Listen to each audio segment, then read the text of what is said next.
How are you doing? I'm Martin from Gardens for Life.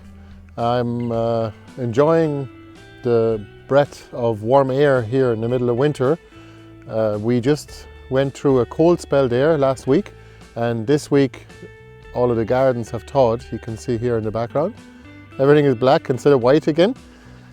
And we've made a little bit of a lifestyle adjustment. I wouldn't call it a New Year's resolution now, but I decided to get up at 6 in the morning every day, just to add a few hours extra on in the morning, so I can get out here a little bit earlier. And actually it's great because we can get a lot of stuff done before lunchtime. It's amazing to think that you can get stuff done and you look at your clock and it's only 11 in the morning and you've got half the day still ahead of you. There's a tractor. Even though it's a cul-de-sac, it's a fierce busy one, I tell you. Just out here now, packing a few orders for you guys, and thank you guys for keeping us busy on our website.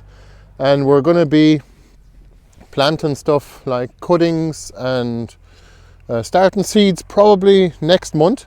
Some seeds actually are tree seeds and they need a bit of stratification. All that means is to simulate a winter for a month or two. So you can put those into like a bag with some tissue or moss, moist, and in the fridge. That's ideal, and that way the birds can't get at them. Of course, I planted a whole crate full of hawthorn seeds last winter and the birds took them all. They discovered them and they took them. Well, that's all right. I'll just have to wait for these hawthorn trees over here. Actually threw a few berries out here and I got a few trees that self-sowed in the garden. But all of this garden here, essentially I'm going to turn into a lasagna garden. So I'm going to cover it with wood chips. At first I'm going to just cover the paths, which will take just a few wheelbarrows. But after that I'm just going to cover all of the beds as well. And it's really important to actually keep your garden beds covered, completely covered, as in no sunlight hitting the ground during the growing season, either with plants or with wood chips or with plastic if you wish to do so. It's important to just stop the UV light from killing the soil life and drying out the ground, but also to keep the weeds off, most importantly. That's mainly kind of one of those principles of cover cropping and no-dig gardening and lasagna or forest gardening as well. The forest always keeps the sunlight off the ground, especially during the growing season, of course, when the leaves are on the trees, but also in the winter time when the leaves are covering the ground and keeping the soil life warm, kind of like a blanket. And of course in the winter time the fungi breaking down those leaves and actually making more nutrients available to the trees again in the springtime. So all that carbon and nitrogen will help the local ecosystem, which is the soil life. So I have all this space here now. I have all the yacons and most of the ochas taken out of here. And some of the comfrey plants are already waking up a little bit, even though it's only mid-January now. So I'm going to have a lot of space here to plant new crops. I'd say I'm going to be interplanting a few fruit trees here. I have a few apple trees that I grafted about 2 or 3 years ago. I don't quite remember, but it was a lot of work, and I can understand why apple trees actually cost 20 or 30 euro a piece, especially for decent ones, not the Aldi little ones. I wouldn't recommend them, to be honest, because the varieties are just not suitable for our Irish climate here. Definitely get apple trees off reputable nurseries, such as Irish Seed Savers. You can see the leeks have done fine. Look, it's going to seed actually. There's a scape. And the leeks are still good after all of that frost. So that's a great winter vegetable. And here's a Spanish thyme plant. Thyme is always very good for the lungs.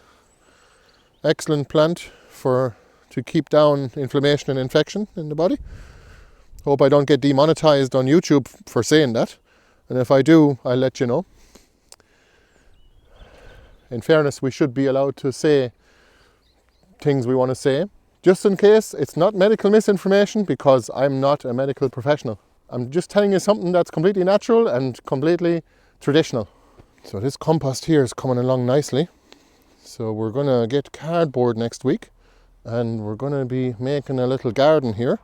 Well, a little garden, I'd say it's going to be probably maybe the same size as the pizza garden, which is about 10 by 8 meters. And we're going to cover most of this grass here. Where the compost pile was actually dumped, you don't need to put cardboard because enough compost will actually smother the grass as well. Along the edges now, you might want to put a little bit of it, brush it away, and then put a bit of cardboard underneath. And you can see this stuff here is pure shite.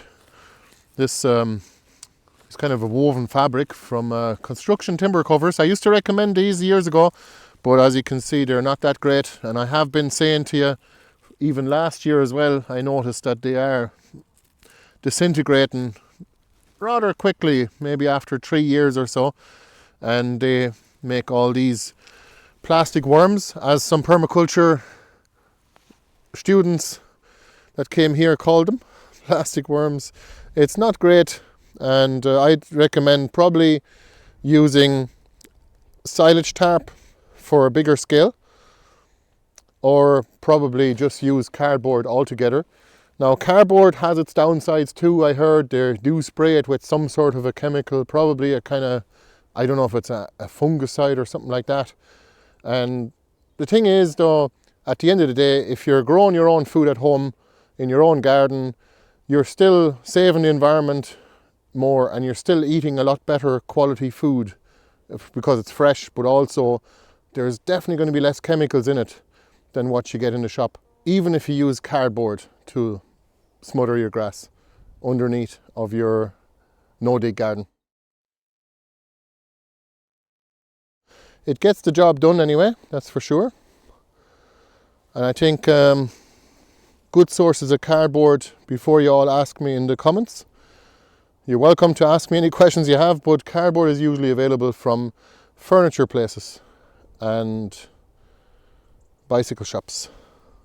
You know, our favourite time of day is actually the twilight in the evening, but now we've got 2 twilights because we're getting up before the sun comes up, so it's great. In the summertime we might just miss it a little bit, because in the summertime the sun actually comes up about 5 AM I believe here in Ireland, and we might adjust our schedule a little bit accordingly, but for in the winter time now, it's great to be able to get stuff done before the sun even comes up, and then kind of get into that whole rhythm. You know, you get more daylight, you get more motivated, get more done, but also you get a lot more mental health as well by kind of going with the day's cycles, the natural cycles I should say. I had been meaning to make more videos that are a little bit more personal on this channel. This is the Gardens for Life channel, but also we have a Homestead channel as well, which is Birdland Homestead, but I'm actually thinking about kind of combining the 2 channels. We'll see how it goes. Let us know in the comments below what you think about this time of year and what your big plans are for 2025. We'd love to know. We always get motivation from hearing from our audience, you guys. If you want to support us, you can become a member of Gardens for Life on the website. You can check all of the benefits. You can also buy some perennial vegetables, cuttings or tubers on our online shop if you're based in Europe, or you can just give us a thumbs up. We'd highly appreciate it. Thanks a million for watching, and we'll see you the next time. Bye bye. Hey, come here, Levi. Come, Levi. Here. You're wrestling now, dogs.